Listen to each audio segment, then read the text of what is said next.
മുഞ്ഞ പയറ് ചെടിയെ ആക്രമിക്കുന്ന ഒരു പ്രധാനപ്പെട്ടൊരു കീടമാണ് മുഞ്ഞ. വളരെ ചെറിയ ജീവിയാണെങ്കിലും തണ്ടുകളിൽ പറ്റിപ്പിടിച്ചിരിക്കുകയും നീരൂറ്റി കുടിക്കുകയും അങ്ങനെ നമ്മൾ പയറിലുണ്ടാവുന്ന പയറുകൾ വളരെ ശോഷിച്ചതും അതുപോലെ തന്നെ പയറ് ചെടി തന്നെ കുരുടിച്ചു പോവുകയും ചെയ്യുന്നു.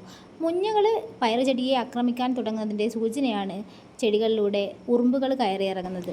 മുഞ്ഞയെ പ്രതിരോധിക്കാനുള്ള കുറച്ച് മാർഗ്ഗങ്ങൾ നോക്കാം. തുടക്കത്തിൽ തന്നെയാണെങ്കിൽ നമ്മൾ ആ മുഞ്ഞയെ കൈവച്ചൊന്ന് ഞെരടിക്കളയുക, അല്ലെങ്കിൽ വെള്ളം ശക്തിയായി സ്പ്രേ ചെയ്ത് തെറിപ്പിച്ച് കളയുക. അതിനുശേഷം മഞ്ഞൾപ്പൊടി തൂവിക്കൊടുക്കുക.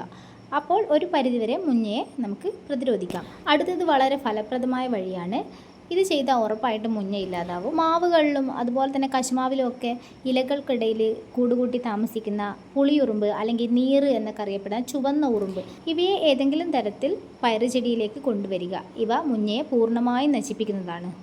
ഇനി എല്ലാത്തരം കീടങ്ങൾക്കും എതിരെ ഉപയോഗിക്കാൻ പറ്റുന്ന ഒരു മാർഗ്ഗമാണ് മൂന്നാമത്തെ മാർഗ്ഗം. റബ്ബർ കർഷകർ റബ്ബർ പാല് കട്ടയാകാൻ വേണ്ടി ഒഴിച്ചു വെക്കുമ്പോൾ അതിൽ ചേർക്കുന്ന ഒരു ആസിഡ് ഉണ്ട്, ഫോർമിക് ആസിഡ്. ഇതവർ വെള്ളം ചേർത്ത് നേർപ്പിച്ചാണ് ഒഴിച്ചു വെക്കുന്നത്. ഇവരുടെ ഉപയോഗശേഷം വരുന്ന ഈ ഒരു ആസിഡ് കലർന്ന വെള്ളം വാങ്ങിച്ച് അത് നേർപ്പിച്ച് ചെടികളിൽ തെളിച്ചു കൊടുക്കാം. അല്ലെങ്കിൽ നമുക്ക് ഈ ആസിഡ് നേരിട്ട് ഓൺലൈനായി പർച്ചേസ് ചെയ്യാവുന്നതാണ്. അടുത്തത് പപ്പായയുടെ ഇല. പപ്പായയുടെ ഇല 1-2 എടുത്ത് 1 കപ്പ് വെള്ളത്തിൽ കുതിർത്ത് വെക്കുക. കുതിർക്കുന്നതിന് മുമ്പ് നന്നായിട്ടൊന്ന് ചതച്ചിട്ട് കൊടുക്കുക.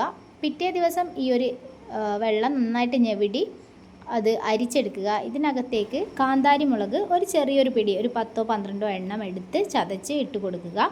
എന്നിട്ട് എല്ലാം കൂടെ നന്നായിട്ട് മിക്സ് ചെയ്തതിന് ശേഷം ഈ ഒരു വെള്ളത്തിനകത്തേക്ക് ഇരട്ടി വെള്ളം ചേർത്ത് നേർപ്പിച്ച് നമ്മുടെ ചെടികളിൽ സ്പ്രേ ചെയ്ത് കൊടുക്കുക. നിങ്ങൾ ഏത് കീടനാശിനികൾ പരീക്ഷിക്കുകയാണെങ്കിലും ആദ്യം ഏതെങ്കിലും ഒരു ചെടിയിൽ മാത്രം പരീക്ഷിച്ചതിന് ശേഷം മാത്രമേ മുഴുവനായിട്ടും പരീക്ഷിക്കാൻ പാടുള്ളൂ. ജൈവ കീടനാശിനികൾ ഉപയോഗിക്കുമ്പോൾ രാസകീടനാശിനികൾ പോലുള്ള ഫലം പെട്ടെന്ന് കിട്ടുമെന്ന് വിചാരിക്കരുത്. നമ്മളത് കൃത്യമായി തന്നെ കീടങ്ങൾ വരുന്നതിന് മുമ്പ് തന്നെ ഉപയോഗിച്ച് തുടങ്ങുന്നതാണ് ഏറ്റവും നല്ലത്.